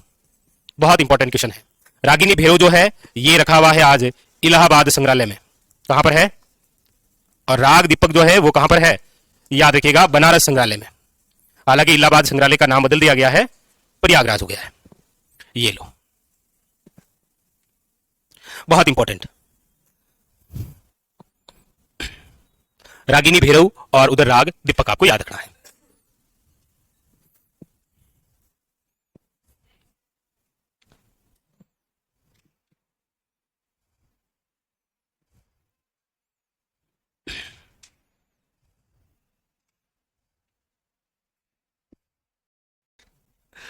शाबाश। लिखो विशेषता।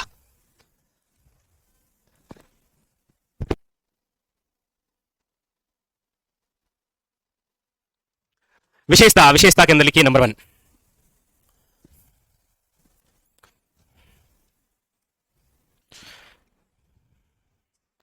वर्षा में नाचते हुए मोर का चित्रण।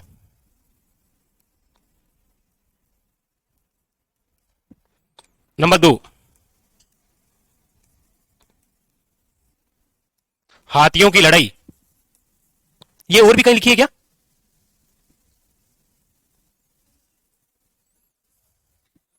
है जी?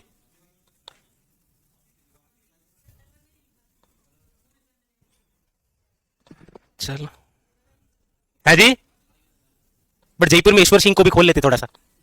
खोलो, अरे खोलो, वहां क्या लिखा हुआ है?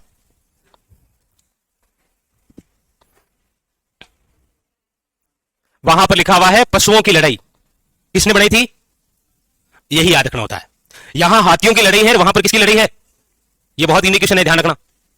क्योंकि पशु पक्षियों के चित्रण के लिए जो चित्रशैली प्रसिद्ध है ना, वो तो बूंदी है। समझ रहे हो आप? मेरी बात समझ रहे हो ना? ये आएगा एग्जाम में और गलत हो जाएगा गलती से, क्योंकि दिमाग में ये रहेगा कि पशु पक्षियों के लिए तो कौन सी है, दिमाग ऐसे लगाते हैं, और वहां पूछता है पशुओं की लड़ाई निम्न में से चित्रण कौन सी शैली से है, और हाथियों की लड़ाई का कहां से है? लिखो नंबर 3,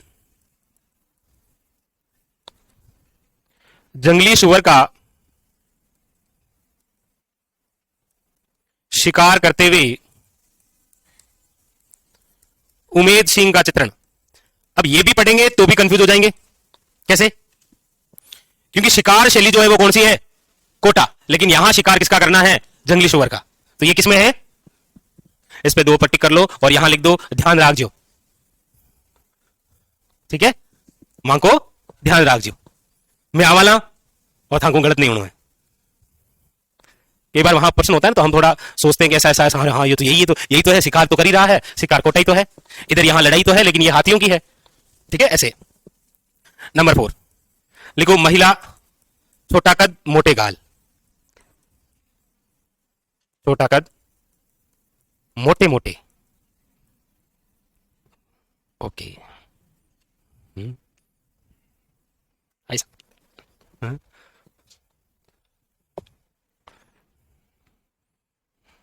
पुलिस केस नहीं, बाल खुले केस। होता क्या है, ये लिखना पड़ता है कई बार, क्या एग्जाम पे ठोक देता है ऐसे कोई लाइट की आंखें। हाँ? लिखो नंबर 5, देख लिया? आंखें लिखो।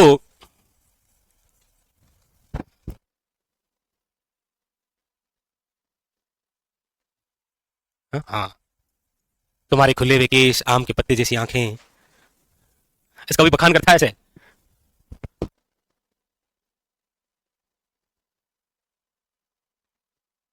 ऐसे कोई मुरारीदान है, कोई ऐसा मिल जाए तो थोड़ा सा ध्यान रख लेना। लिखो अंग्रेजी जोड़ा। अंग्रेजी जोड़ा पियानो बजाते हुए। पियानो, लेकिन ये तो पूरा ही है ना, पियानो बजाते हुए। ऐसी कौन सी चित्रशैली थी जहां पर देवी देवताओं को यूरोपीय कुर्सी पर बैठाया गया था? है जी, जयपुर। और इसमें ध्यान रखना कौन सा जोड़ा है? अंग्रेजी जोड़ा। एएच मुल्लर कहां आया था चित्रकार? कौन सी चित्रशैली में था? एएच मुल्लर कहीं था क्या?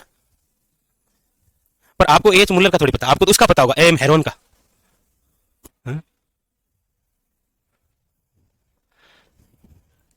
लिखो नंबर 7, वृक्ष, खजूर, पक्षी। देखो वैसे वर्षा में नाचते हुए मोर का चित्रण तो ही, लेकिन यहां पर एक वो पक्षी भी है, कौन सा? बतख भी है। पशु की बात करेंगे तो शेर भी है और हिरण भी है।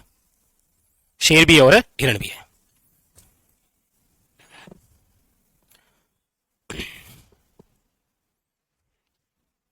प्रमुख चित्रकार। और प्रमुख चित्रकार के अंदर लिख लीजिएगा मोस्ट इंपॉर्टेंट नाम, अहमद अली, साधुराम और सुरजन। बस, उधर डालू, लच्छी और नूर मोहम्मद। रघुनाथ भी है, लेकिन वो 3 और ये 3 इधर से खास है, ध्यान रखना इसका। उसके बाद में फिर अगला हेडिंग लगाइए आप, झालावाड़। झालावाड़ शैली। झालावाड़ याद रखिएगा 1838 ईस्वी में कोटा से अलग रियासत, महलों व मंदिरों में भित्ति चित्रण हुआ है। लेकिन यहां पर एक बात तो कमाल की है, एक हवेली है, झाला हवेली। कौन सी हवेली है? कहां है ये? अच्छा सोच रहे हैं सर, आपने पूछा और हमारे जहन में आंसर आ गया तो हमने उस आंसर को वहीं दबा दिया कि इतना आसान थोड़ी होता है ये। झाला हवेली इतना आसान थोड़ी होता है। कहां है? तो ये झालावाड़ में नहीं है। ठीक है, झाला हवेली याद रखिएगा कोटा चित्रशैली से संबंधित है। कोटा चित्रशैली ये नोट करिएगा। झाला हवेली में निम्न में से कौन सी चित्रकला से संबंधित है? कि काम हो जाएगा, दिया था ना। चलो कंप्लीट, हाड़ोती स्कूल क्या हो गई है? कंप्लीट। बस अब आप हेडिंग डालिए, दुगारी बस नाम याद रखना और कुछ नहीं। बस ये ठिकाने सामंतों के जो है, इनमें ज्यादा कोई उल्लेखित थे भी नहीं। अब आप लिखिएगा नोट करके, सबसे पहली बात वो है प्रमुख चितेरे। प्रमुख, ये उड़ते उड़ते आते हैं साहब एग्जाम में, प्रमुख चितेरे, जिसमें सबसे खास भीलों का चितेरा किसे कहते हैं। नंबर 2, भैंसों का चितेरा किसे कहते हैं। नंबर 3, नीड़ का चितेरा किसे कहते हैं। और नंबर 4, गांवों का चितेरा किसे कहते हैं। हाँ जी, आप में से कौन बताएगा, आप में से इनका कौन बता सकता है। कौन है फिर, कुत्ता। कुत्ता स्वान मतलब, स्वान मतलब कुत्ता, डॉगी। ये 5 याद रखना, इंपॉर्टेंट। हाँ जी, बिल्लों का चितेरा कौन है, लिखो गोवर्धन लाल बाबा। जो पुरुष चित्रकार होते हैं उसको बोलते हैं चितेरा, और महिला चित्रकार होती है चितेरी। और नो, यस, चितेरी, और ये होता है चितेरा। चितेरा बिल्कुल मेल है, चितेरी फीमेल है। हाँ, वो तेरी है, चितेरी है, वो चितेरी है, ये चितेरा है। तो अपनी इंस्टाग्राम आईडी पर लिख लेना। भैंसों का कौन है, कौन है, ओके, परमानंद जी, जी परमानंद चोइल। और नीड़ का चितेरा कौन है, सौभाग्यमल गहलोत। गहलोत। गांव का कौन है, भूर सिंह शेखावत। स्वानों का चितेरा कौन है, जगमोहन खेड़िया। जगमोहन खेड़िया। एक पत्थरों का चितेरा भी तो है ना, कौन है, पत्थरों का चितेरा है अर्जुन लाल।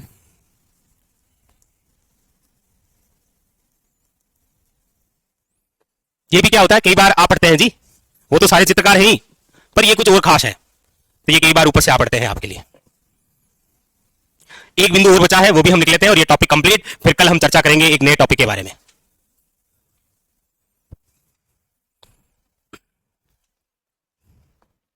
संबंधित संस्थाएं,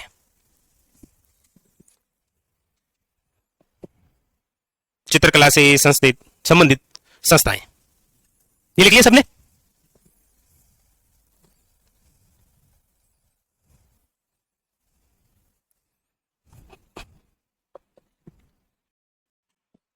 लिख लिया, लिखिएगा प्रमुख संस्थाएं। संस्थाएं, इसके अंदर नंबर 1 लिखिएगा राजस्थान ललित कला अकादमी। राजस्थान ललित कला अकादमी, इसकी जो स्थापना है वो कब हुई है? अरे वाह, शाबाश। जयपुर, कहां पर है ये? जयपुर के अंदर। इसके अलावा संस्थाएं आपको लिखाएंगे, अलग से एक टॉपिक है हमारे कल्चर में, ठीक है। प्रमुख संस्थाएं उसमें लिखाएंगे। यहां पर केवल चित्रकला, तो राजस्थान ललित कला अकादमी। इसके अलावा लिखिएगा तेग, आयाम, कलावर्त। ये तीनों जो है ये कहां पर है? जयपुर के अंदर। चित्तेरा और धोरा, ये दोनों कहां पर है? जोधपुर के अंदर। नंबर 4 अंकन कहां है? भीलवाड़ा में। कहां पर है? भीलवाड़ा के अंदर। नंबर 5 तुलिका और टकमन 28 उदयपुर। बस उतार लीजिए, और इसी के साथ में खत्म। आपको एक काम करना है, अफसूल लिखना है, मास्टर के अफसूल। और रागमाला जो कितनी बार लिखी है? 4 बार। उनको एक साथ उतारना, उतारो। ऐसे लिखोगे, देखो ऐसे, रागमाला एक बड़ा नाम लिख लिया, फिर इधर मेवाड़, समझ गए? सन और चित्रकार का नाम लिखो फटाफट, मैं आ रहा हूं उधर ही।